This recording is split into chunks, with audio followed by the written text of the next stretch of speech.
ओम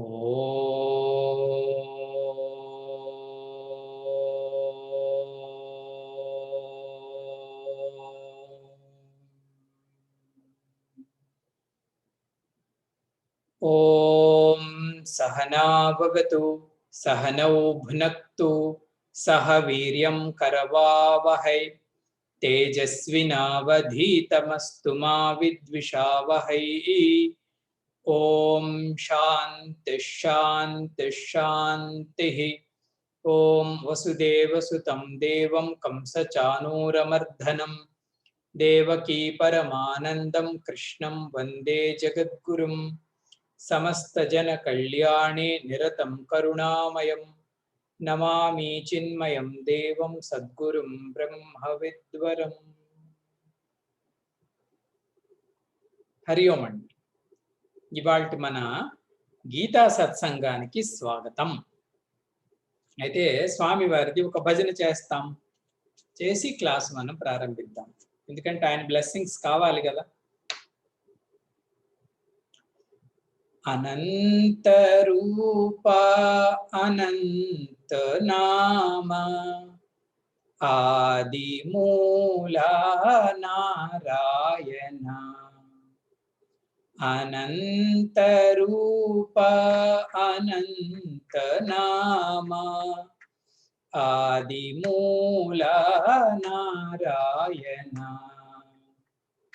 అనంత శయనా हे जगन्नाथ कमल नयना हे माधव करुणा सागर कालिंद मर्दना करुणा सागर कालिंद मर्दन हे कृपा सिंधो कृष्णा अनंत रूप अनंत नाम आदि मूल नारायण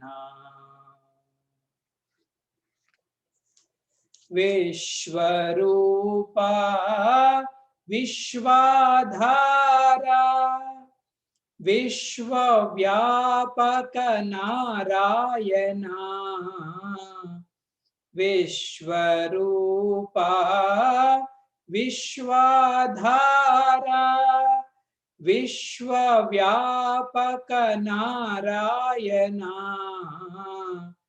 विश्वतैजस प्राज्ञस्वरूपा विश्वतैजस प्राज्ञस्वरूपा हे कृपा सिंधो कृष्णा अनंत रूप अनंत नाम आदि मूल नारायण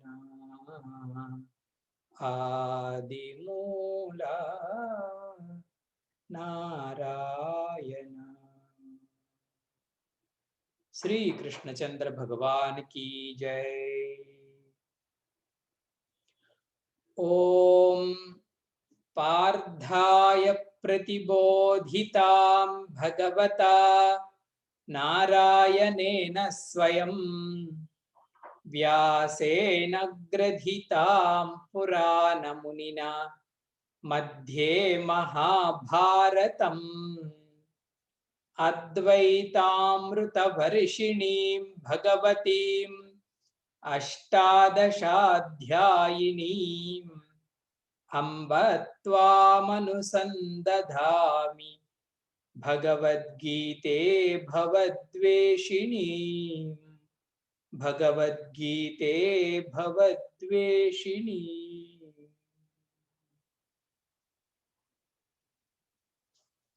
13వ అధ్యాయంలో మొదటి శ్లోకం నుంచి కలిపి చదువుదాం.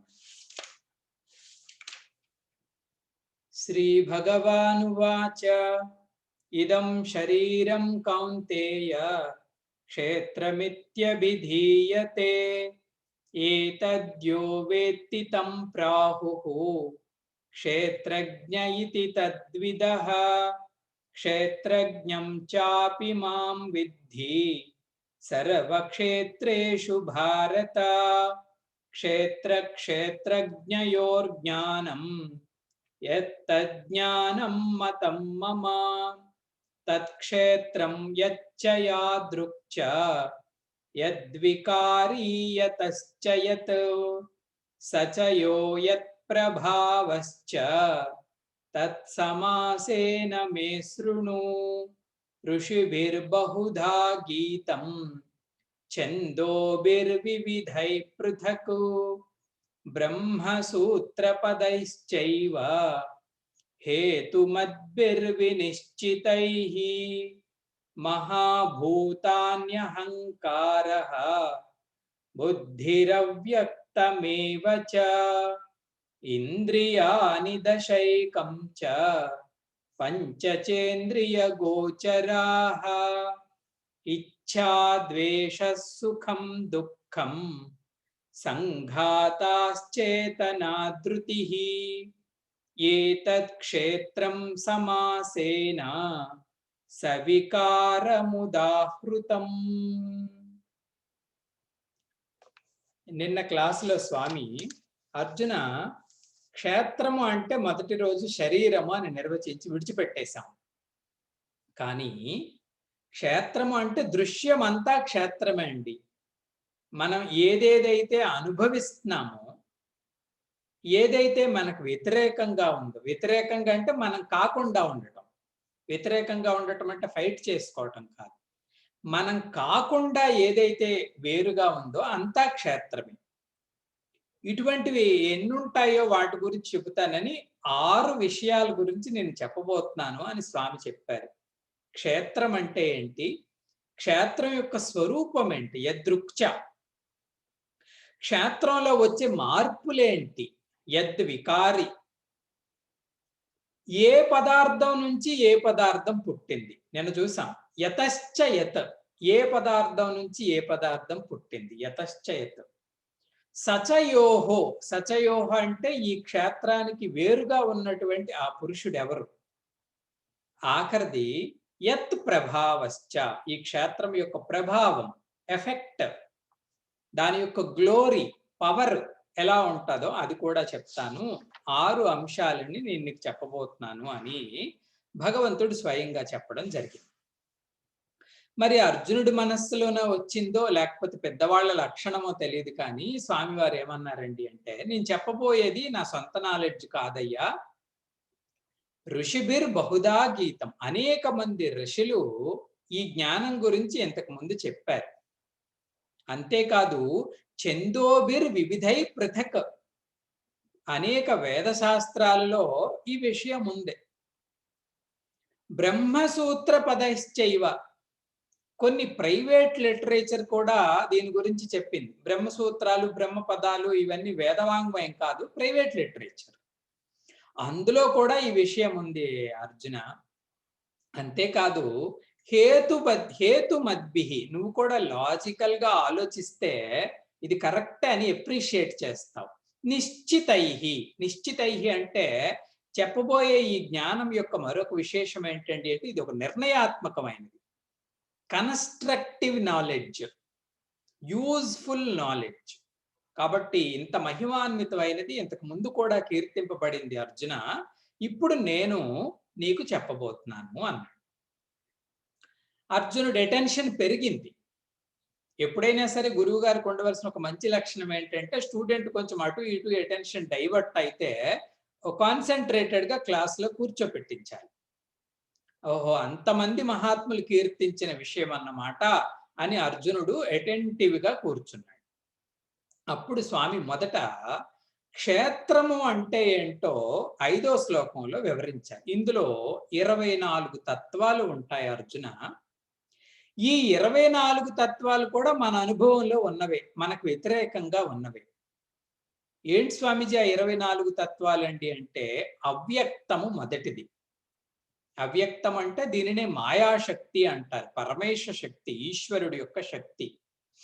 ఈమెకి అవ్యక్తము అని పేరెందుకు వచ్చింది స్వామి అండి అంటే, ఆమె ఎప్పుడూ కూడా మేనిఫెస్ట్ అవ్వదు. అవ్యక్త రూపంలోనే ఉంటారు. ఆ అవ్యక్తం నుంచి పుట్టినది సమిష్టి బుద్ధి. సమిష్టి బుద్ధి. సమిష్టి బుద్ధి నుంచి పుట్టినది సమిష్టి అహంకారం. తరువాత పుట్టినవి తన్మాత్రలు. 5 పంచభూతాలు వాటి యొక్క సూక్ష్మ రూపంలో తన్మాత్రలు. వాటి యొక్క సత్వరజస్తమో గుణాల నుంచి పుట్టినవి 10 ఇంద్రియాలు. 5 జ్ఞానేంద్రియాలు, 5 కర్మేంద్రియాలు. ఇవన్నీ సమిష్టిలోనే అండి. ఇవన్నీ సమిష్టిలో ఉంటాయి. వేరు వేరు దేవతల రూపంలో. తత్వబోధలో అవన్నీ క్లియర్ గా ఉంటాయి ఆ టెక్స్ట్ బుక్ లో. సో 10 ఇంద్రియాలు, కర్మేంద్రియాలు 5, జ్ఞానేంద్రియాలు 5. ఇంకా ఆఖరివి 5 విషయాలు. శబ్ద స్పర్శ రూపరస గంధ 5 విషయాలు. ఇవన్నీ కలిపి ఈ 24 తత్వాలని అర్జున క్షేత్రము అంటారు. సో ఈ 24 తత్వాల యొక్క మొదటి క్రియేషన్ ఎక్కడ జరిగింది స్వామి అంటే సమిష్టిలో జరిగింది. టోటాలిటీ అంటారు దీన్ని. లేదంటే బ్రహ్మాండమైన మనం అనొచ్చు. అదే రకమైన నిర్మాణ క్రమం ఇక్కడ కూడా ఉంది. ఈయన్ని ఏమంటారు స్వామి అంటే ఈయన ఇండివిజువల్, లేదంటే వ్యష్టి, లేదంటే అది బ్రహ్మాండం అయితే ఇది పిండాండము అంటారు. ఇక్కడ కూడా అదే నిర్మాణ క్రమం. అవ్యక్తం ఉంటుంది. ఈ అవ్యక్తాన్ని మనం కారణ శరీరము అంటాం. కారణ శరీరంలో మనం అనుభవించడానికి ఏమీ ఉండదు, కానీ మన వ్యక్తిత్వం అంతా అక్కడ దాచబడి ఉంటుందండి. పడుకొని ఉంటది మన వ్యక్తిత్వం అంతా. ఎప్పుడైతే దాని మీద మనస్సు, చైతన్యము, ఈ లైట్లు పడతాయో ఆవిడ పనిచేయటం ప్రారంభిస్తారు. కారణ శరీరం అవ్యక్తం. మనకి బుద్ధి, అహంకారము, పంచభూతాల యొక్క కలయిక, 10 ఇంద్రియాలు, శబ్ద స్పర్శ రూపరస గంధాదులు రిసీవ్ చేసుకునే విధానం, ఈ సిస్టమ్ అంతా బ్రహ్మాండంలో ఎలా ఉందో పిండాండంలో కూడా, వ్యష్టిలో కూడా ఆ రకంగానే ఉంది. ఇక్కడ వరకు వచ్చాం నిన్న. క్షేత్రం గురించి చెప్పాడు. ఇదంతా కలిపి క్షేత్రం భావన. ఈరోజు స్వామి చెప్పాలనుకుంటుంది ఏంటంటే, ఈ క్షేత్రం యొక్క వికారం. ఇది శ్లోక నెంబర్ 6 నిన్న చదివాం మనం. ఈ క్షేత్రం యొక్క వికారం ఎలా ఉంటుంది? స్వామిజీ మొదట వికారం అంటే ఏంటో చెప్పండి. జనరల్ గా మన తెలుగులో అంటుంటాం, కొంచెం వికారంగా ఉందండి అంటాం. ఆ వికారం అయితే కాదు ఇది. ఎప్పుడు వికారం ఏంటో స్వామిజీ, ఏదో పడంది తినేసినట్టున్నాను, కడుపు అంతా వికారంగా ఉంది, తలంతా వికారంగా ఉంది. వికారం అంటే అది కాదు. వికారం అంటే మోడిఫికేషన్, మార్పు. పాలు పెరుగైంది కదండి, అది పాలు యొక్క వికారము అంటారు. అంటే దాని రూపాన్ని మార్చేసుకుంది. మామిడి కాయ మామిడి పండు అయింది, తన యొక్క వికారం. లేదంటే పువ్వే పండుగా మారింది, వస్తువు అదే. దీనిని వికారము అంటారు, మార్పు. వాటి గురించి చెబుతాను అన్నారు స్వామి. అయితే ఈ వికారాలు ఎన్ని ఉంటాయండి అంటే కౌంట్లెస్. మనకు తెలిసిందే, నిత్యము అనుభవిస్తాం ఎన్ని రకాలైన మనస్సు యొక్క మార్పులు. భగవంతుడు అన్ని తను చెప్పలేనో తెలియదు, కానీ 7 మాత్రం ఆయన ఇక్కడ ఎన్యూమరేట్ చేశారు. 7 వికారాలని పరమాత్మ చెప్పాడు. ఏంటి స్వామిజీ 7 వికారాలు? ఇచ్ఛ మొదటిది. ఇచ్ఛ అంటే మనలో పుట్టే మొట్టమొదటి వికారం ఎవరండి అంటే కోరిక. అమ్మో! ఎందుకంటే ఈ చక్రాన్ని అంతటిని నడిపిస్తున్న వికారం అదే, మనకు తెలుసు. ఇచ్ఛ మొదటిది. రెండోది ద్వేషం. స్వామిజీ తెలుసు, ద్వేషం కూడా వికారం. 2. మూడవది సుఖం. సుఖం అంటే ఆనందంగా ఉంటాం కదండి, హ్యాపీగా ఉంటాం కదండి, అది కూడా వికారం అండి. మనస్సులో పుట్టే ఈ భావన వికారం. నాలుగవది దుఃఖం. ఎందుకంటే సుఖ దుఃఖాలు కలిపి వెళ్తాయి కాబట్టి రెండవది అన్నాను, కానీ లిస్ట్ ప్రకారం 4వది వికారం ఏంటండి అంటే దుఃఖం. ఇది కూడా తెలుసు మనకి, దుఃఖిస్తూ ఉంటాం. 5వది సంఘాతం. సంఘాతము అంటే అర్థం ఏంటండి అంటే అసెంబ్లేస్, సమూహం. దీని గురించి మళ్ళా వీటిని ఎక్స్ప్లెయిన్ చేసినప్పుడు చెప్తాను. సంఘాతం అంటే సమూహం. 5. ఆరవది చేతన. చేతన అంటే అర్థం ఏంటో తెలుసా అండి? స్థూల శరీరంలో ఉన్నటువంటి ఈ చైతన్యం, యాక్టివిటీ. యాక్చువల్‌గా ఇది అప్పు తెచ్చుకున్న చైతన్యం ఇది. శరీరానికి సొంతగా ఈ చైతన్యం ఉండదు. ఇప్పుడు చేతులు మాట్లాడుతున్నామన్నా, చేతులు కదుపుతున్నామన్నా ఈ చైతన్యం కూడా వికారమే, చేతన. ఆఖరిది ధృతి. ధృతి అంటే అర్థమేంటి స్వామి అంటే పట్టుదల. పట్టుదల. ఈ రకమైనటువంటి 7 వికారాలని స్వామివారు పేర్లు చెప్పారు. ఇచ్ఛ, ద్వేషం, సుఖం, దుఃఖం, సంఘాతం, చేతన, ధృతి. ఏతత్ క్షేత్రం సమాసేన సవికారం ఉదాహృతం. అర్జున, క్షేత్రం నిన్న ఆల్రెడీ చెప్పాను. ఈ రోజు ఈ వికారాల గురించి నేను చెప్పబోతున్నాను అని స్వామి కొన్ని ఎగ్జాంపుల్ గా కొన్ని వికారాలని చెప్పడం జరిగింది. స్వామిజీ, మీరు ఎలా చెప్పగలుగుతున్నారు? 7 వికారాలు ఉన్నాయి అనొచ్చు కదా, కొన్ని అంటారు ఏమండి అంటే, మన అనుభవంలో అనేక వికారాలు ఉన్నాయి.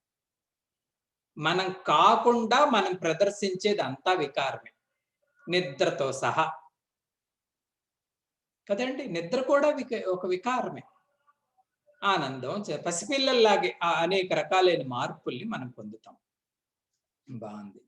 అయితే ఈ టాపిక్ లోనికి వెళ్ళక ముందు, ఇవంటే ఏంటో భగవత్పాదులు ఏ రకంగా నిర్వచించారో తెలుసుకోక ముందు, దీనికి ఈ వికారాలకు సంబంధించి ఒక ముఖ్యమైన జ్ఞాన పాయింట్ మనం తెలుసుకోవాలి. విషయం అదేంటో తెలుసా అండి?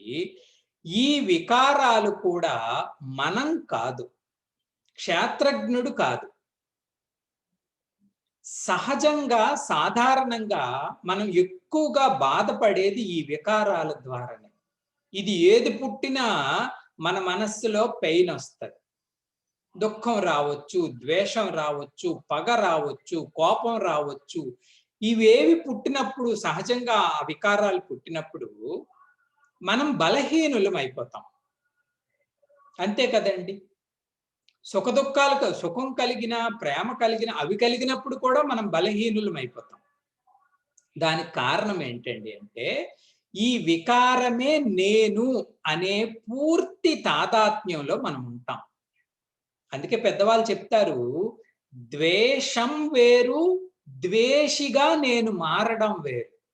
చిన్న గ్యాప్ ఉంటుందండోయ్. ద్వేషము అనేది మన హృదయంలో పుడుతుంది. ఈ పుట్టిన ద్వేషభావం నాదే అనుకుంటే మనం ద్వేషిగా మారుతాం. లేదు, దాన్ని చూడగలిగితే అదే కామ్ డౌన్ అయిపోతుంది. ఇది నేర్చుకోవాలి ఈ వికారాల దగ్గర జ్ఞానం. అది ద్వేషం కావచ్చు, ఇచ్ఛ కావచ్చు, లేకపోతే సుఖం కావచ్చు, దుఃఖం కావచ్చు, మానం కావచ్చు, అవమానం. కొంతమంది పొగటొచ్చు, కొంతమంది నిందించవచ్చు, అవమానం చేయొచ్చు. ఇవన్నీ కూడా మన మనస్సులో కలుగుతున్నటువంటి మార్పులు. వీటికి భిన్నంగా నేనుంటాను అనే జ్ఞానాన్ని మర్చిపోకూడదు. అది ముఖ్యమైన బోధ. ఆ వ్యక్తి అర్హుడవుతాడు జ్ఞానం వినటానికి కానీ, క్లాస్ వినటానికి కానీ. అంతే తప్పించి ఈ ఊబిలో పడ్డామంటే మనం బయటికి రాలేం. మనకు తెలుసు అవి మనల్ని ఏ రకంగా స్వాలో చేసేస్తాయి. కొంతమంది ఆత్మహత్యలు చేసుకుంటారు. అడుగు, ఇదే యథార్థమే కదండి.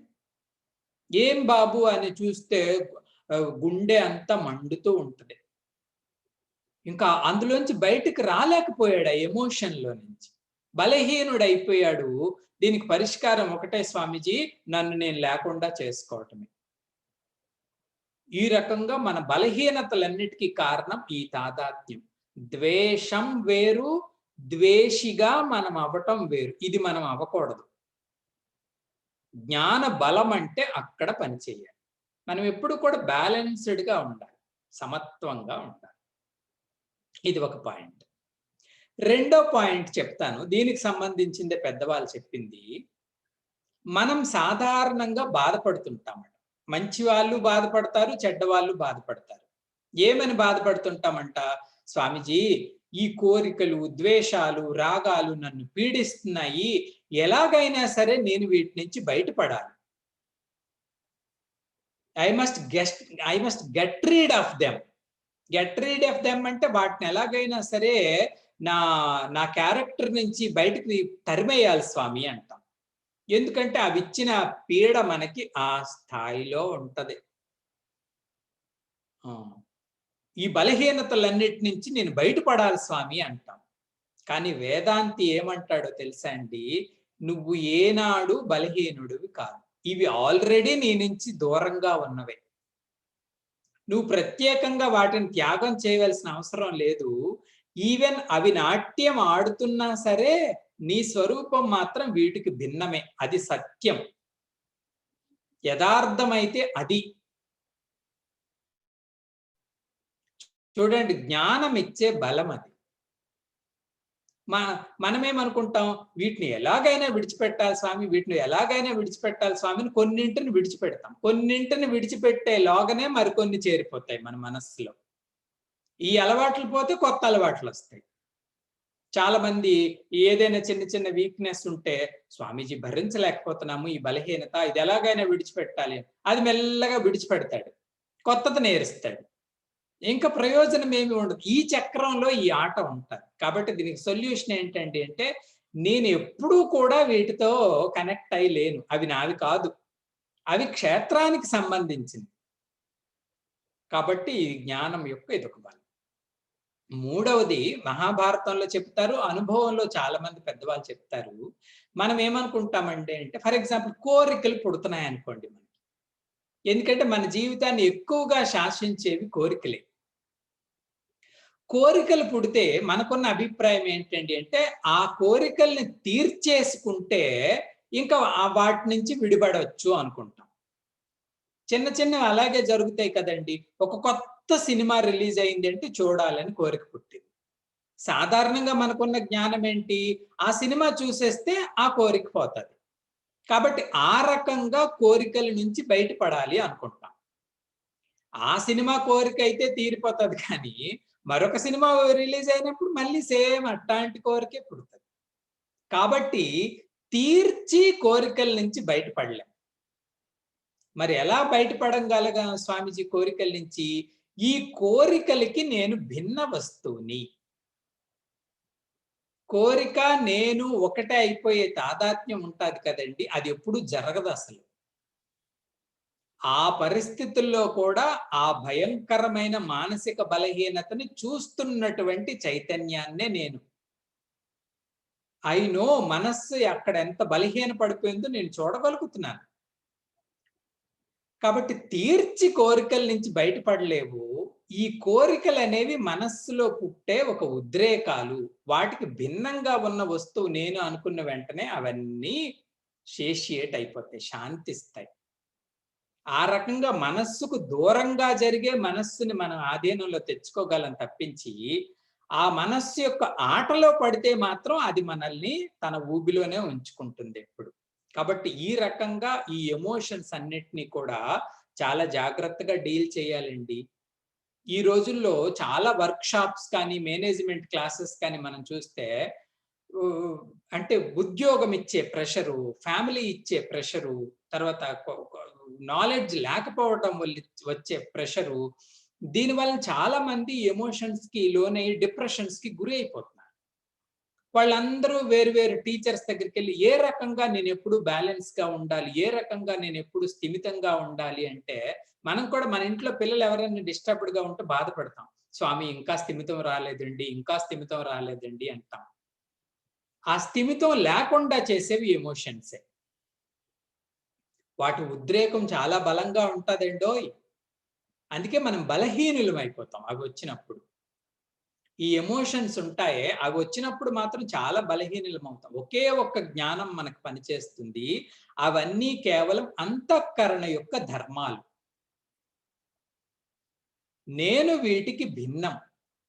ఆ ఒక్క వృత్తి వలన మనం చూడగలుగుతామండి, ఇది యథార్థం. భయంకరమైన కోపం వచ్చినా ఆ కోపాన్ని నువ్వు చూడటం స్టార్ట్ చేసావండి అంటే అది చల్లారిపోతుంది. భయంకరమైన ప్రేమ ఉద్రేకం వస్తుందంటే ఆ ఉద్రేకాన్ని చూడటం నేర్చుకో, మమేకం అవటం కాకుండా. అది చల్లపడుతుంది. అది నిజం కూడా. క్షేత్రజ్ఞుడు వేరు, ఈ క్షేత్రంలో వచ్చే వికారాలు వేరు. గురుదేవ్ అంటుంటారు different climatical conditions of the mind అట. ఈ మూడ్స్ అంటాం కదండి, వీటిని డిఫరెంట్ మూడ్స్ ఆఫ్ మైండ్స్ అంటారు. ఈ మూడ్స్ ఆఫ్ మైండ్ ఏవైతే ఉన్నాయో ఇవి డిఫరెంట్ క్లైమేటికల్ కండిషన్స్. ఒకసారి వేడివేడిగా ఉంటుంది ఆకాశం, ఒక్కొక్కసారి చల్లచల్లగా, ఒక్కొక్కసారి వర్షం, ఒక్కొక్కసారి మేఘాలు, ఒక్కొక్కసారి ఇవన్నీ క్లైమేటికల్ కండిషన్స్. కానీ నువ్వు ఆకాశం దేనికి అంటావు. కాబట్టి ఈ జ్ఞాన బలం వలన వాటికి మనం బలహీనులం కాము, జీవితంలో మనం విజయాన్ని సాధించగలం, మన పైన మనం అధికారాన్ని సాధించగలం. లేదు అంటే మనస్సుకి బానిసలం అయిపోతాం. కాబట్టి ఈ జ్ఞాన బలం అంతటితో మనం దీనిని నేర్చుకోవటం. ఇదే గీతా సారం. భగవద్గీత చదివాము అంటే కొంత కొంత మనలో పరిణితి వస్తూ ఉండాలి, బలహీనతల నుంచి కొంచెం కొంచెం బయటపడుతూ ఉండాలి. కాబట్టి ఈ రకంగా శ్రీకృష్ణ బోధ జరుగుతూ ఉంటుంది. ఎంత ఉపయోగం చూడండి జీవితానికి. సరే, ఇది ఒక విషయం. ఇదే సందర్భంలో ఇంకొక మనకి వచ్చే డౌటే ఇంకొక దార్శనిక శాస్త్రానికి కూడా వస్తుంది. మనందరికీ రాబోయే డౌట్ అది. అదేంటండి అంటే, స్వామీజీ ఇప్పుడు క్షేత్రం అన్నట్టు మీరు అన్నారు కదండి, ఆకాశము, జలము, వాయువు, పృథ్వీ, భూమి ఇవన్నీ జడ పదార్థాలు. జడ పదార్థాలు కాబట్టి మనం వాటి నుంచి దూరంగా ఉండడం ఈజీ. ఇప్పుడు కంప్యూటర్ ఉందనుకోండి, అది నా నుంచి దానిని దూరంగా ఉంచడం ఈజీ. ఎందుకంటే దాంట్లో ప్రాణం లేదు, అది నన్నేమి అనదు.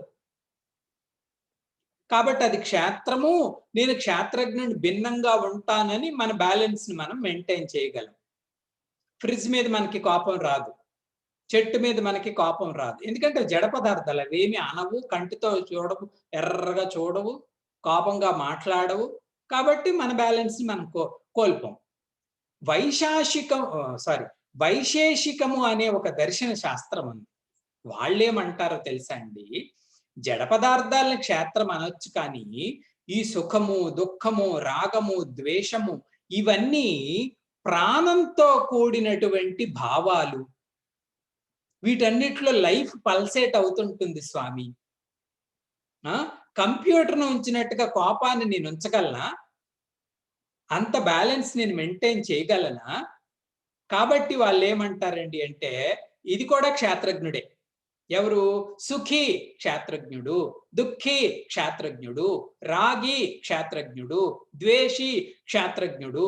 కాబట్టి అవి క్షేత్రజ్ఞుడి యొక్క స్వరూపమే, అవి క్షేత్రం కాదు. కారణం ఏంటండి అంటే వాటిల్లో ప్రాణం పనిచేస్తుంది, చైతన్యం ఉంది. అవేమి జడ పదార్థాలు కావు స్వామి, ఎఫెక్ట్స్ ఉంటున్నాయి. దెబ్బ కొడితే తెలుస్తుంది స్వామి. కోపం వచ్చింది ఏంటి అంటే భగభగా మండుతాం, ఆనందం వచ్చింది ఏంటి అంటే పరవళ్ళు తొక్కుతాం. అవి జడ పదార్థాన్ని ఉంచినట్టు దాన్ని దూరంగా ఎలా ఉంచగలము అంటే వాళ్ళు ఒప్పుకోరు మనం చెప్పిన పద్ధతికి. అది క్షేత్రము, నేను క్షేత్రజ్ఞుడిని అంటే వాళ్ళు ఒప్పుకోరు వైశాఖికులు. శంకర భగవత్పాదులు అంటారు, సరే పని అనుకుందాం, నువ్వు కోపి అనేదే నువ్వు అనుకో, నీ స్వరూపమే కోపి అనుకో కదా. నీ స్వరూపం అనే దానికి ఉండవలసిన ధర్మం ఏంటండి అంటే నిత్యము మనతో ఉన్నదాన్ని మన యొక్క స్వరూపము అంటారు. అది నిత్యము నాతో ఉండాలి. మరి ఈ కోపం, తాపం అవేవి నిత్యము ఉండవే. అవి కూడా వస్తుంటాయి, పోతూ ఉంటాయి. నా స్వరూపం నాది అయితే నాతో ఉండాలి ఎప్పుడు. నేను ఎప్పుడు కావాలంటే అప్పుడు కోపిని అవ్వగలనా అండి? అది సాధ్యం కాదు కదా. కాబట్టి అవి నీకు భిన్నమైనవి. 2, నువ్వు చూడాలి అనుకుంటే వాటిని దూరంగా పెట్టి చూడగలం. ఇది కూడా మన అనుభవమే. మన స్వరూపమే అయితే మనం దూరంగా పెట్టలేమండి. కాబట్టి అవి స్వరూపం కాదు. 3వది, ఒక్కటి నువ్వు అన్నది నిజం ఏంటండి అంటే వాటిల్లో ప్రాణం పల్సేట్ అవుతుంది అన్నా. చేతనాత్మకంగా కనిపిస్తున్నాయి. అవి టీవీ, కంప్యూటర్ అలాగుండవు కదా, కోపము, శాంతము. ఇవి ఎందుకండి అంటే మనకి బాహ్యకరణం లాగే అంతఃకరణం ఒకటి ఉంది, అది కూడా ఇన్స్ట్రుమెంటే. ఆ అంతఃకరణంలో కలిగే మార్పులు ఇవి. అందుకే వీటిని అంతఃకరణ ధర్మాలు అంటారు. ఈ అంతఃకరణ ధర్మాలు కూడా చైతన్య పురుషుడికి దూరంగానే ఉంటాయి. అయితే బాహ్యకరణాల కన్నా దగ్గరగా ఉంటాయి. టీవీ, ఫ్రిడ్జు, మంచము ఇవన్నీ బాహ్యంగా ఉండే వస్తువులు. కోపము, తాపము, శాంతం మరికొంచెం దగ్గరగా ఉండే వస్తువులు. అంతవరకు ఒప్పుకుంటాను తప్పించి, నేనే అదే అంటే తప్పు. ఎందుకంటే ఇవి అంతఃకరణం యొక్క ధర్మాలు కాబట్టి, కొంత ప్రాక్సిమిటీ వెరీ క్లోజ్. తాదాత్మ్యం చెందటానికి ఎక్కువ ఆవశ్యకత ఉంటాది. కానీ అది నేను కాదు. అసలు విజయాన్ని సాధించవలసిందే ఇక్కడ. అంతఃకరణం పైనే. As the mind so the world అంటారు పెద్దవాళ్ళు.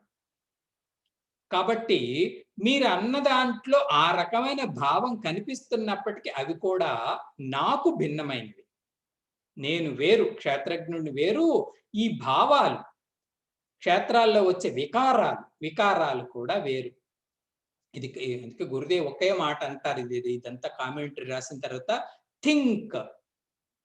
నువ్వు ప్రశాంతంగా కూర్చొని ఆలోచించు ఈ విషయం గురించి. ఈ వికారాలన్నీ నేను అవుతానా? లేదు అంటే ఈ వికారాలు నా పైన ఆడుతున్నటువంటి డిఫరెంట్ క్లైమేటికల్ కండిషన్స్. వాటి వాతావరణం వచ్చినప్పుడు అవి ఆ రకంగా వస్తాయి అంతే. వర్షాకాలం వచ్చిందంటే వర్షాలు పడతాయి, ఫుల్ స్టాప్. కాలు చల్లగా అయిపోతున్నాయి స్వామి, బురదగా ఉంది స్వామి అనడంలో అర్థం లేదు. ఎందుకు స్వామీజీ అర్థం లేదు? అదే కాలం ధర్మం అంతే. శీతకాలం వచ్చినప్పుడు చలిగా ఉంది స్వామీజీ అంటే అది కాలం ధర్మం. అలాగే వాటి యొక్క మార్పులు ఆ రకంగా ఉంటే నువ్వు ఆకాశంలో నిర్మలంగా ఉండటం నేర్చుకోవాలి అని చెప్తారు. ఇంత ఉపయోగకరమైన చాలా లైఫ్‌కి చాలా ముఖ్యమైన బోధ ఇది. మన ఎమోషన్స్‌కి మనం బానిస కాకుండా వాటిని దూరంగా ఉంచటం. స్వామీజీ, మరి ఈ 7ంటికి భగవత్పాదులు ఇచ్చిన నిర్వచనం ఏంటో చెప్పండి స్వామీజీ. ఇచ్ఛ అంటే ఏంటి? ద్వేషం అంటే ఏంటి? సుఖం అంటే ఏంటి? దుఃఖం అంటే ఏంటి? అన్నింటి గురించి కూడా నిర్వచనాలని ఇచ్చారు శంకర భగవత్పాదులు. మొదటిది చూద్దాం. ఇచ్ఛ అంటే మన తెలుగులో ట్రాన్స్‌లేషన్ ఏంటండి అంటే కోరిక. దీని గురించి అనుభవంలో మనకైతే దూరం కాదు ఇది. మన అనుభవంలో నిత్యము మనం అనుభవిస్తున్న వికారం. అనేక రకాలైన కోరికలు మనకి ఉంటాయి. వాటిల్లో కూడా పెద్దవాళ్ళు చెప్తారండి, కొన్ని బలమైన కోరికలుంటాయి, కొన్ని మధ్యస్థ కోరికలుంటాయి, కొన్ని బలహీన కోరికలుంటాయి. వాసన బలాన్ని బట్టి ఒక్కొక్కటి ఒక్కొక్క రకంగా మన పైన ప్రభావాన్ని చూపిస్తాయి. బాగుంది స్వామి. దీనికి నిర్వచనం ఏంటండి అంటే, సుఖకారి అంటారు భగవత్పాదులు. కోరిక ఎప్పుడైనా సరే దేనిని ఆశించి మనం పెట్టుకుంటామండి అంటే సుఖాన్ని ఆశించి పెట్టుకుంటామంట. దుఃఖాన్ని ఆశించి ఎవ్వరు కోరిక పెట్టుకోరు. కోరిక పెట్టుకున్నామంటే ఏం ఆశిస్తున్నారు అబ్బాయి అంటే సుఖాన్ని ఆశిస్తున్నామండి. ఇది దీని యొక్క మొదటి స్వరూపం సుఖాన్ని ఆశించటం. రెండోది, కోరికకు రెండో స్వరూపం ఉంటదటండోయ్. మహాత్ములు చెప్పిన మాటలు వినాలంటారు అందుకే.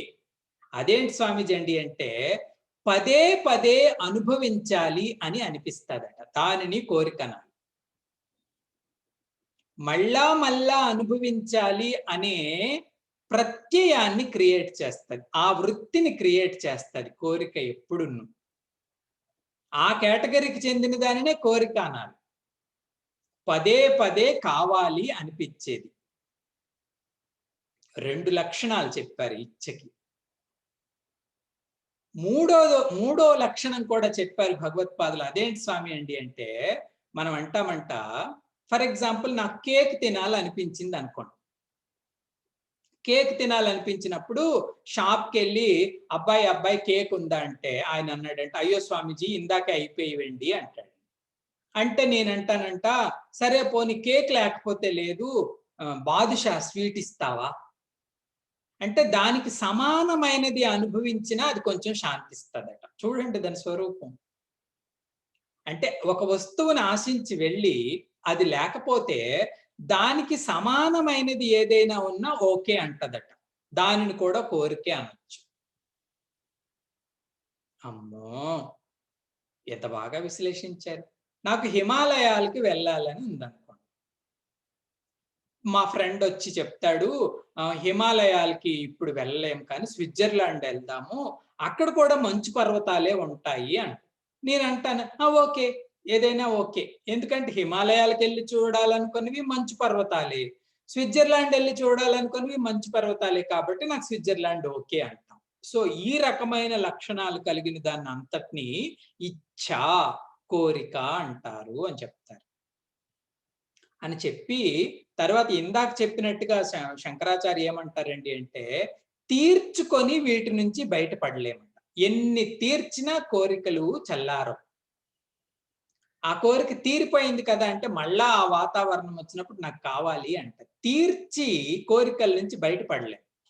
మరి ఏ రకంగా బయటపడగలం స్వామి అండి అంటే, ఈ కోరికలు ఆడుతున్న ఆటకి నేను భిన్నం. అవి కేవలం అంతఃకరణం యొక్క ధర్మాలే. ఆ రకంగా వాటి నుంచి మనస్సులోనే దూరం మెయింటైన్ చేయగలిగితే అవి శాంతించిపోతాయి.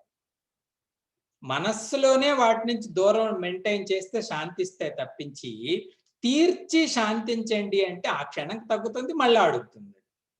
కాబట్టి సొల్యూషన్ ఏంటి స్వామి ఇచ్చ నుంచి బయటపడడానికి అంటే, అవి అంతఃకరణ ధర్మాలు, నేను వాటికి వ్యతిరేకంగా ఉన్నటువంటి వ్యక్తి. నేను కావాలంటే ముట్టుకోవచ్చు, అక్కర్లేదంటే అవే పోతాయి.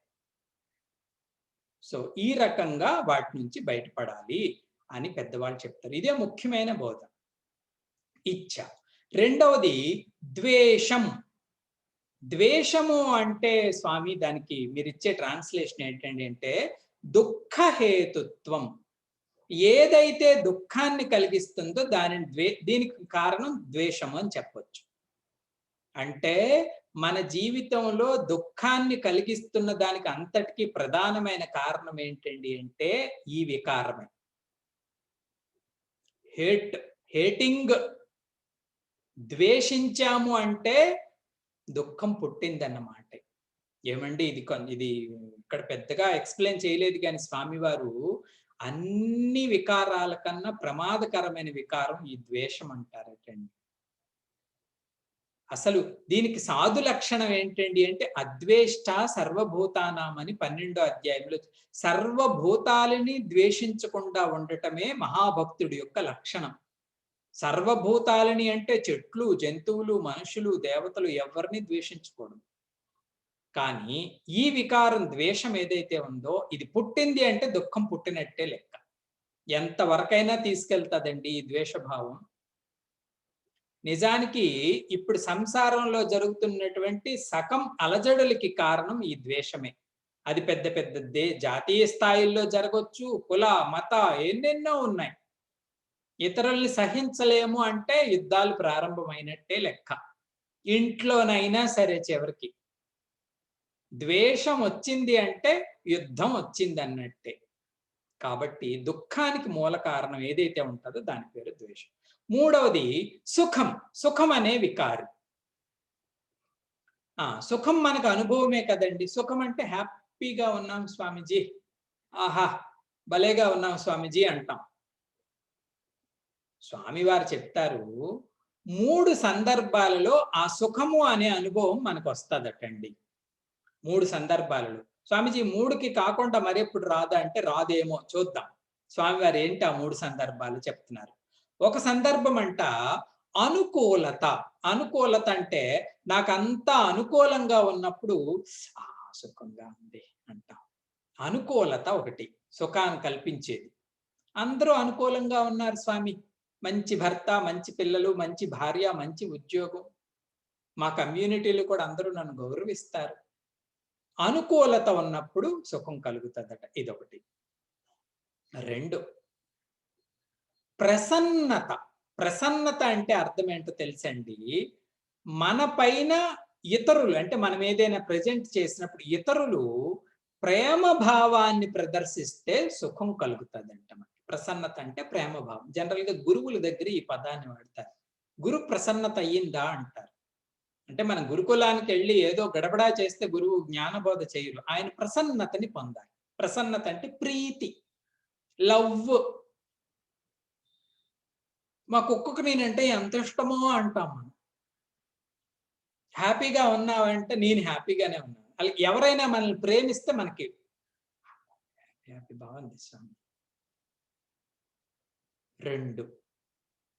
మూడవది, ఇది చాలా సుఖంకి మంచి కారణం. ఇదేంటి స్వామీజీ అండి అంటే సత్వం. సత్వగుణం ఎప్పుడైనా కలిగితే అంతఃకరణ సుఖంగా ఉంటుంది. దానికి కారణం ఏంటి ఉండదు. దీనికి ఈ సత్వగుణం ఎక్కడి నుంచి పుడుతుంది స్వామీజీ అండి అంటే భగవదీయమైన అంశాలు ఏవైనా విన్నప్పుడు ఈ సత్వగుణం పుడుతుంది. విష్ణు సహస్రనామ పారాయణం చేశాను స్వామి అంటే మనం ఏకాగ్రంగా విష్ణు సహస్రనామ పారాయణం అంతా చేస్తే ఒక రకమైన సుఖాన్ని పొందుతుంది అంతఃకరణ. ధ్యానం చేసుకున్నాను స్వామి, జపం చేసుకున్నాను స్వామి, గుడికి వెళ్ళి వచ్చాను స్వామిజీ, పెద్ద ఆయన దర్శనం అయింది, బాగుంది స్వామి. సో సత్వగుణం కూడా సుఖానికి కారణం. భగవత్పాదులు అంటారు ఈ సుఖ అనుభవానికి ఈ 3 కారణాలు. సో ఈ రకంగా సుఖం అనేది సుఖం. మరి స్వామీజీ దుఃఖం అంటే ఏంటి స్వామీజీ అండి అంటే ప్రతికూలాత్మకం. ఏదైనా మనం అనుకున్న దానికి వ్యతిరేకంగా ఉంటే వెంటనే పుట్టేది దుఃఖం. ఏడవటం ప్రారంభిస్తాం మనం.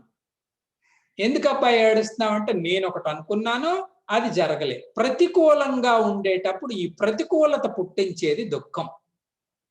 అది మన మాటకైనా కావచ్చు. మాటకి ప్రతికూలంగా ఎవరైనా ఉన్నారనుకోండి దుఃఖం వస్తుంది. కర్మకు ప్రతికూలంగా ఉన్నారనుకోండి దుఃఖం వస్తుంది.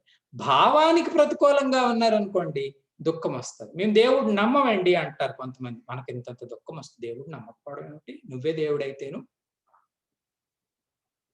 సో ప్రతికూలత ఉన్నప్పుడంతా వచ్చేది దుఃఖం. ఈ 4 మనకి ఈజీ అర్థమైపోతాయి. తరువాత భగవంతుడు వాడిని సంఘాతము అనే పదాన్ని వాడాడు. స్వామీజీ సంఘాతము అంటే ఏంటండి అంటే అసెంబ్లేస్, కొన్నింటి యొక్క కలయికని సంఘాతము అంటారు. ఇదేంటి స్వామీజీ ఇలాంటి అనుభవం మాకేమీ లేదే. లేదు, లేకపోవడం ఏమిటబ్బాయి, ఈ శరీరమే సంఘాతం. అమ్మో అంత దూరమా? శరీరం ఎన్నింటి సంఘాతం అండి? కాళ్ళు, చేతులు, ముఖము, ఇంద్రియాలు, కర్మేంద్రియాలు, జ్ఞానేంద్రియాలు, ప్రాణాలు, ఓ ఈ మెటీరియల్ అంతటిని కలిపితేనే ఈ సంఘాతం వస్తుంది. కారు ఉందనుకోండి, కార్ని ఎట్ ఏ టైం వాడు కార్ అంతా క్రియేట్ చేయడు. టైర్లు ఒక ఆయన ఎక్కడో తయారు చేస్తాడు, డోర్లు ఇంకొక ఆయన ఎక్కడో తయారు చేస్తాడు, బాడీ ఇంకొక ఆయన చేస్తాడు, ఇంజన్ ఇంకొక ఆయన చేస్తాడు. వీటన్నిటిని సంఘాతం చేస్తే కార్ రెడీ. ఇది కూడా అదే. అక్కడ వరకు బాగానే ఉంది స్వామి. ఇప్పుడు భగవంతుడు చెప్పాలనుకుంటుంది ఏంటంటే ఈ సంఘాతం క్షేత్రజ్ఞుడు కాదు, ఇది కూడా ఫేకే, నువ్వు కాదు. కానీ అంత గట్టిగా చెప్పాల్సింది ఎందుకు వచ్చింది స్వామి అంటే ఇవన్నీ కలిసి నాకు ప్రజెంట్ అయ్యేసరికి నేనే ఇది అనే భావం మనలో పుట్టేస్తుంది. ఇది చాలా సూక్ష్మమైన వృత్తి. వివేక చూడమనిలో భగవత్పాదులు ఇంకా చాలా దూరంగా వెళ్తారు. ఆయన ఏమంటారో తెలుసా అండి, ఇప్పుడు నువ్వు ఈ అనుభవంలో ఉన్నావు కదా అబ్బాయి అంటే ఉన్నాను స్వామి అంటాం. ఒక ఆయన వచ్చి మన చెయ్యిని నరికి కింద పడేసాడట. చెయ్యి నరికి కింద పడేసాడు. పడేసిన తర్వాత గురువు గారు అడిగారంట, ఆ చెయ్యి నువ్వా అని అడుగుతారు. కాదు అంటాం నేను, ఎందుకంటే అనుభవం పోయింది, నా నుంచి దూరంగా పడిపోయింది ఆ ముక్క కదా. ఆ చెయ్యి నువ్వు కాదు, కానీ అదే చెయ్యి తీసుకొచ్చి ఇక్కడ పెడితే మళ్ళీ అంటావు నేనే అని. అవునా? ఈ జాగ్రత్త పాటించు వేదాంత విద్యార్థి. ఈ సంఘాత వస్తువుకి కూడా నువ్వు భిన్నమైన వాడు. ఈ సంఘాతం కూడా ఒక వికారమే. సంఘాతం అంటే ఇక్కడ శరీర అనుభవం. ఈ శరీర అనుభవం ఒక ఫేక్, ఒక డమ్మీ. ఓకే. స్వామీజీ, మా స్వామీజీ ఒక ఎగ్జాంపుల్ ఇచ్చేవారు. ఒక వ్యక్తి అంట 2000 ఎందుకులేండి పని 100 అందాం, 100 రూపాయల నోట్లన్నీ తీసుకొచ్చాడంట ఆయన. ఈ 100 రూపాయల నోట్లన్నీ కూడా ఫేక్వే. ఒకటి స్వామీజీ ఇది ఫేక్ స్వామీజీ, 2 స్వామీజీ ఇది ఫేకే స్వామీజీ, 3, 4, 5, 6, 7 ఇలా 100 నోట్లు తీసుకొచ్చాడంట. 100 ఫేకే అని చెప్పాడంట. 100 ఫేకే కదండి. ఈ 100 బండల్ చేశాడంట. ఇది ఒక 100 రూపీ నోట్ బండిల్ అయింది కదండి. ఈ ఇప్పుడు గురువుగారు అడిగారంట, ఈ 1, 1, 1, 1 ఫేక్ అయినప్పుడు వీటన్నిటి యొక్క అసెంబ్లీ కూడా ఫేకే అవుతదా లేదా? ఆ ఫేకే అవుతది స్వామీజీ. అలాగే ఈ చెయ్యేమో కొట్టుపడేస్తే నేను కాదంటావు. కాలేమో కొట్టుపడేస్తే అది నేను కాదంటావు. కానీ ఇవన్నీ కలిస్తే అది నేనంటావు. అది ఒక తప్పుడు అనుభవం. కాబట్టి సంఘాతం క్షేత్రంలోకి వెళ్ళిపోతాది. క్షేత్రజ్ఞుడు కాదు. కానీ స్వామీజీ నిత్యము మాకు అట్లాగే అనిపిస్తది స్వామీజీ. ఇదే నేను, ఇదే నేను, ఇదే నేను అనిపిస్తుంది కదా! నేర్చుకో. ఈ సంఘాతం అనేది నేను కాదు. సంఘాతం. తర్వాతది చేతన. చేతన అంటే ఈ శరీరంలో ఉన్నటువంటి చైతన్య స్పృహ. శరీరంలో చైతన్య స్పృహ ఉంటాది కదండి. చేతన అంటే ఇక్కడ శుద్ధ చైతన్యం గురించి మాట్లాడటం లేదు. శరీరంలో ఉండే చైతన్య స్పృహ. కన్ను చూసింది, చైతన్యం బయటకు వచ్చింది. విన్నప్పుడు, అన్నప్పుడు, కదిలినప్పుడు, ఏదైనా పట్టుకున్నప్పుడు ఇదంతా చైతన్యం యొక్క ఆట. శరీరంలో రిఫ్లెక్ట్ అయ్యే ఈ చేతనం కూడా ఒక వికారమే. ఒక వికారం అని ఎందుకన్నానంటే, మనం అనుకుంటాం శరీరం ఎప్పుడు డైనమిక్ గా ఉంటుంది, డైనమిక్ గా ఉంటుందని. కానీ కాదు. శరీరం డైనమిక్ గా ఉండేది పగటిపూటే. రాత్రిపూట ఏది డైనమిజం? గురుదేవ్ ఎప్పుడు ఎగ్జాంపుల్ ఇస్తుంటారు. పగట మనల్ని ఎవరైనా ఇలా తగిలితే ఒప్పుకోం. నీకెంత ధైర్యం నన్ను తగులుతావా అంటాం. పోతావా పోవా ఇక్కడి నుంచి అంటాం. రాత్రిపూట అదే వ్యక్తి వచ్చి మనల్ని తన్నినా మనం గుర్తుంచుకోం. ఎందుకండి అంటే ఆ చేతన పోయింది. కదండి. ఆ రిఫ్లెక్ట్ మార్పులకి గురి అవుతున్న చేతన కూడా క్షేత్రమే. అమ్మో! గట్టిగా ఉన్నాయండి ఇవన్నీను. ఆఖరిది ధృతి. ధృతి అంటే బుద్ధిలో పట్టుదల. ఎందుకు స్వామీజీ పట్టుదల అంటే అర్థం ఏంటంటే యాక్చువల్లీ ఇది మంచి లక్షణం. మనం ఎప్పుడు కూడా లక్ష్యం వైపు ఉండేటట్టు మనల్ని నిలబెట్టేది ఇది. ఎన్ని ఆటంకాలు వచ్చినా. At the same time my dear student గుర్తుంచుకో, ఇది ఒక మానసికమైన వృత్తి మాత్రమే. నేను విడిచిపెట్టను స్వామీజీ అంటాం.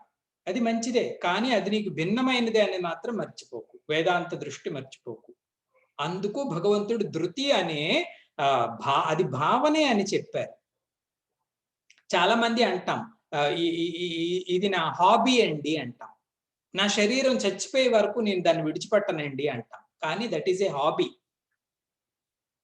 అది ఒక బలమైన వృత్తి అంతే తప్పించి అది కూడా ఒక వృత్తే. నువ్వైతే కాదు. అంత సూక్ష్మంగా ఈ వికారాలను మన నుంచి దూరం పెట్టడం నేర్చుకోవాలి. ఈ రకంగా ఇవన్నీ శ్రీకృష్ణ పరమాత్మ వికారాలుగా ఇవి ఎంత బలమైనవో చూడండి. ఇంక కొంత నయము ఇచ్చా, ద్వేషం, సుఖం, దుఃఖం వాటి నేను కాదు స్వామీజీ అనుకోవటానికి ఆస్కారం ఉంటది. కానీ ఈ శరీరంలో కలిగే చైతన్యం ఇదే నేను అన్నట్టు మనకి ఇంత చిన్న పిక్చర్ మనం గీసుకుంటాం. నువ్వెంత ఉన్నావండి అంటే నేను 5 అంగుళాలే ఉన్నాను అనే ఒక బొమ్మ మనం వేసుకుంటాం చూడండి. అది ఈ సంఘాతం ఇచ్చినటువంటి ప్రసాదమే. అది నువ్వు కాదు. అంత జాగ్రత్తగా అనాలిసిస్ చేయాలి ఆత్మ విచారణ చేసినప్పుడు. ఆ బొమ్మని చూస్తున్నది నువ్వు. ఆ బొమ్మను కూడా చూస్తున్నామండి. ఈ సంఘాతం అనే బొమ్మని చూస్తున్నావు కదా, అది నేను అని గుర్తుండాలి.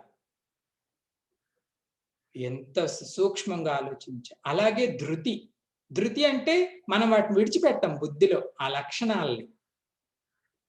పుట్టుకతో వచ్చినది పుటకలతో పోదు స్వామి అంటారు గ్రామాల్లో. విడిచిపెట్టరు ఆ లక్షణాలు కదా.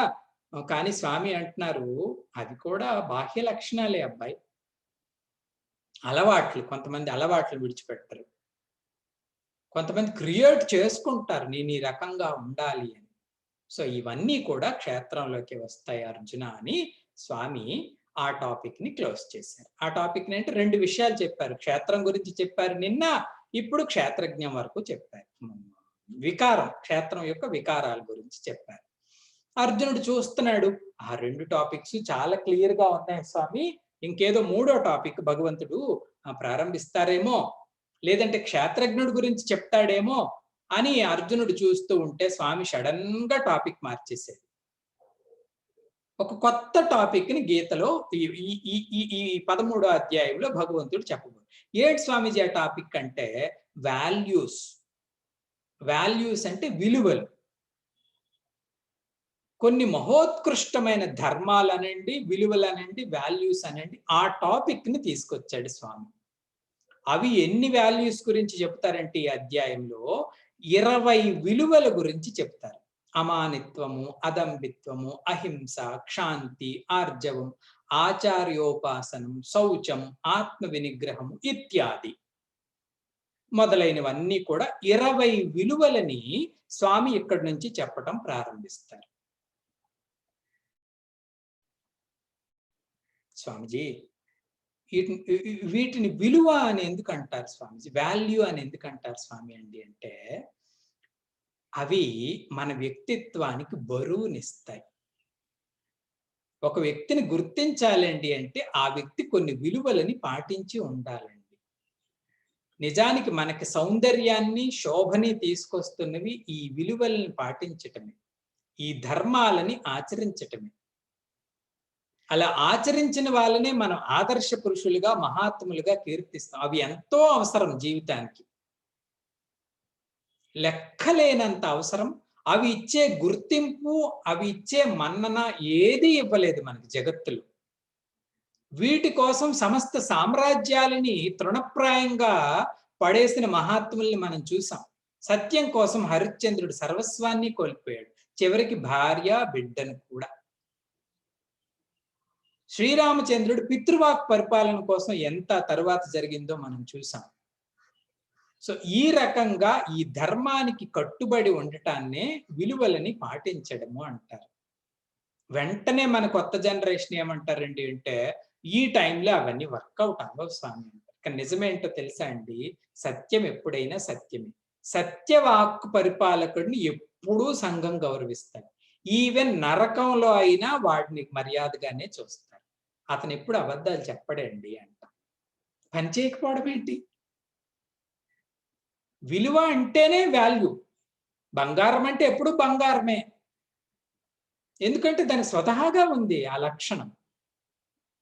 ఈ రోజుల్లో బంగారం పనిచేయదు స్వామి అని మనం అనగలమా? మన తాతలు ధరించారు, ముత్తాతలు ధరించారు. పూర్వం వాళ్ళు మనము విలువనిస్తున్నాం, మన తర్వాత వాళ్ళు విలువ. ఎందుకంటే తనకు స్వయంగా ఉండే గొప్ప లక్షణం.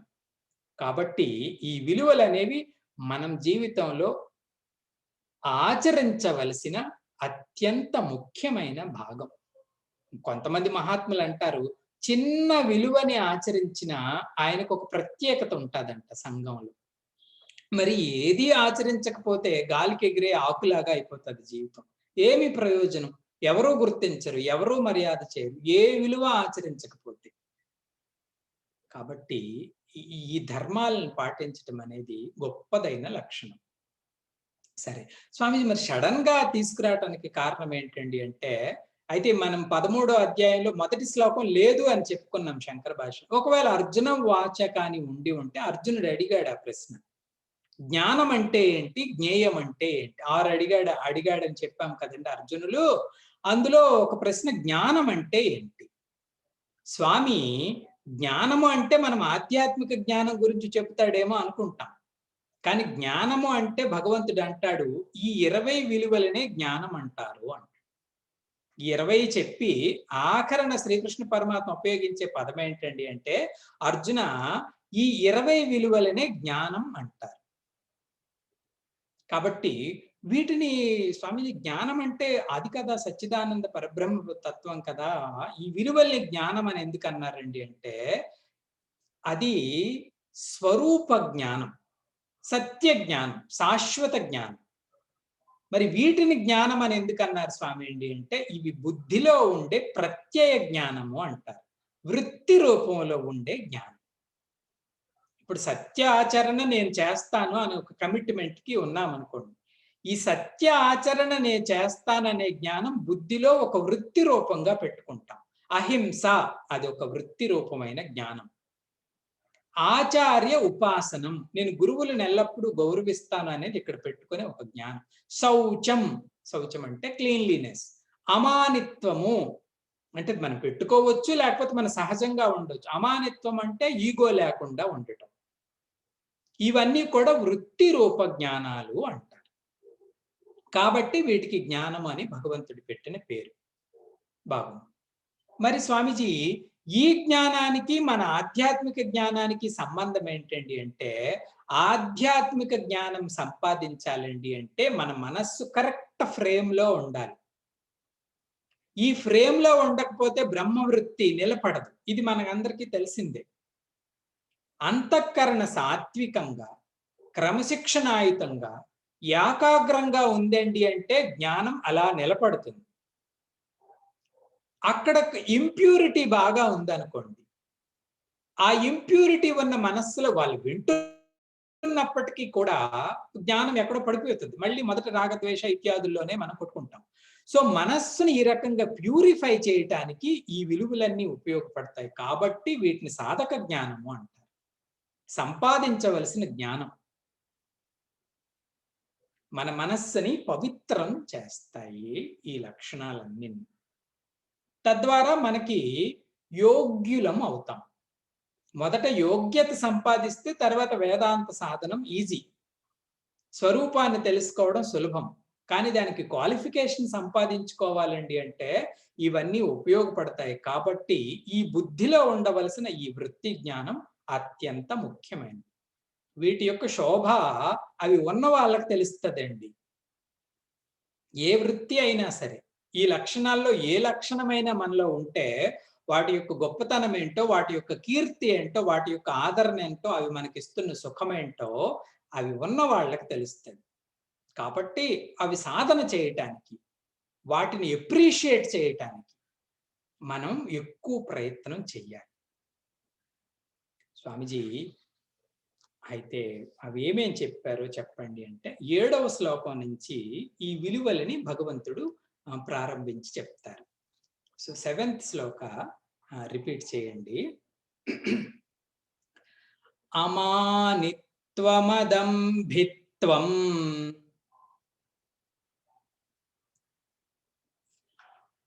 అహింసా క్షాంతిరార్జవం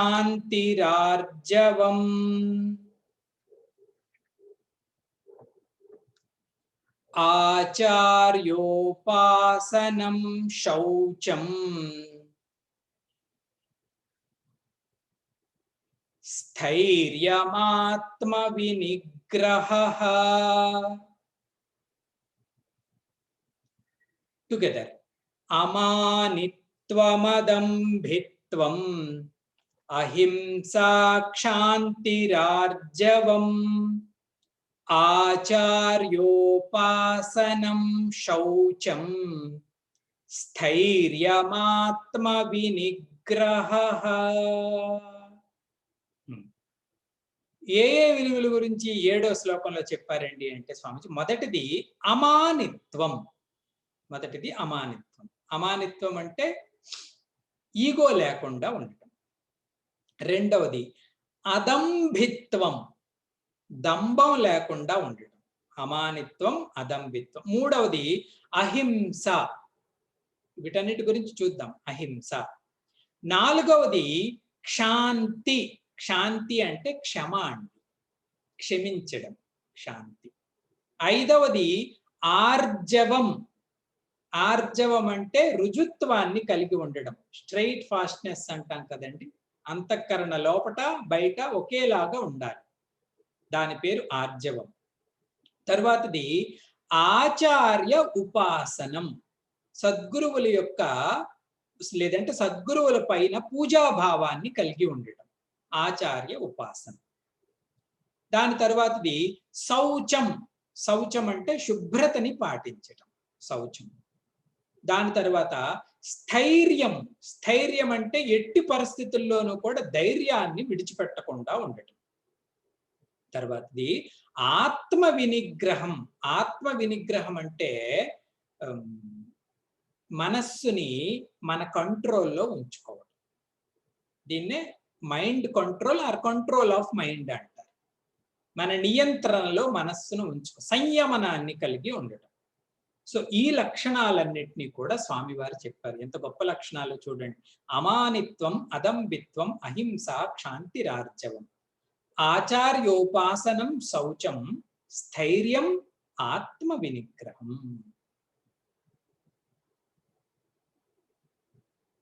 ఇవంటే ఏంటో స్వామి రేపటి నుంచి అంటే స్వామివారు ఏమేం చెప్తున్నారో అవి మనం విచారణ చేస్తాం. అటుపైన మన సొంత ఆలోచన ఏంటండి అంటే వీటిని ఎలా సంపాదించాలి, ఏ రకంగా కొంతవరకు అయినా ఆపాత విలువ అంటారు. ఆపాత విలువ అంటే మరీ అంత నిష్ఠ లేకపోయినా కొంతవరకైనా వాటిని మనం గ్రహించడం, సాధన చేయటం, ప్రయత్నం చేయటం మన యొక్క కర్తవ్యం. దాని పేరే సాధన. వీటినన్నిటిని సాధనలు కూడా అనొచ్చు. కొంతమంది అడుగుతారు, స్వామీజీ ఏం సాధనలు చేయాలండి అని. ఇవన్నీ సాధనలే. ఈ 20 సాధనలే. సాధనలు చేసేవాడే సాధకుడు. సాధకుడికే సిద్ధ వస్తువు లభ్యం అవుతుంది. కాబట్టి ఇవన్నీ సాధనలు, దైవ సాధనలు. రేపు వీటి గురించి భగవంతులు ఏం చెప్పారో చూద్దాం. ఓం పూర్ణమదః పూర్ణమిదం పూర్ణాత్ పూర్ణముదచ్యతే పూర్ణస్య పూర్ణమాదాయ పూర్ణమేవావశిష్యతే. ఓం శాంతి శాంతి శాంతి. హరి ఓం. శ్రీ గురుభ్యో నమః. హరి ఓం.